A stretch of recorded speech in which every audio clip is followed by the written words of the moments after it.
جامعہ رحمانیہ کی ایک دال بھی ہے جو میری بھی بڑی فیوریٹ تھی، اسپیشلی جب اس کو جو ہے وہ تڑکا لگ جایا کرتا تھا. تو آپ کو کون سی دال؟ ہمیں یاد ہے کہ آپ کے بڑے اچھے سمبند ہوا کرتے تھے. جو جہاں بھی میں نے پڑھا ہوں نا، میں جہاں بھی پڑھا ہوں بورچی ہم نے بیلی بنا کے رکھے ہیں. پھر وہ جو تڑکے کی بات ہے نا، دال کی، دال ہوتی پتلی تھی اور مزے کی ہوتی تھی، لیکن اگر آپ اس کو تڑکا لگا لیتے تھے نا تو وہ بڑی شاندار ہو جاتی تھی. اور اگر وہ دیسی گھی کا تڑکا ہو جائے تو پھر تو کیا کہنے. اچھی طرح یاد ہے. بڑی اچھی. اچھا، اس میں ہوتا یہ تھا کہ ہر کلاس میں نا لوگوں نے گروپ بنائے ہوتے تھے، 4 6 8 لوگوں کا گروپ ہوتا تھا.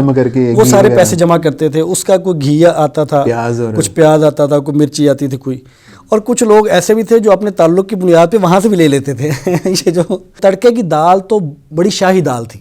شاہی دال تھی. اور اس کے لیے پھر وہ چولہے کم ہوتے تھے جہاں پہ تڑکا لگانا ہوتا تھا. وہ باری باریاں ظاہر ہے، جو پہلے آئے گا اس کی باری اس کی ہوگی. پہلے باری. اور لوگ بہت زیادہ تھے تو طریقہ یہ ہوتا تھا کہ ہماری کلاس میں بھی ہم نے وہ باریاں لگا رکھی، کلاس کے اندر بھی باریاں لگا رکھی تھی. آج میں نے تڑکا لگانا ہے، کل اس نے لگانا ہے، پرسوں اس نے لگانا ہے، اس طرح کر کے.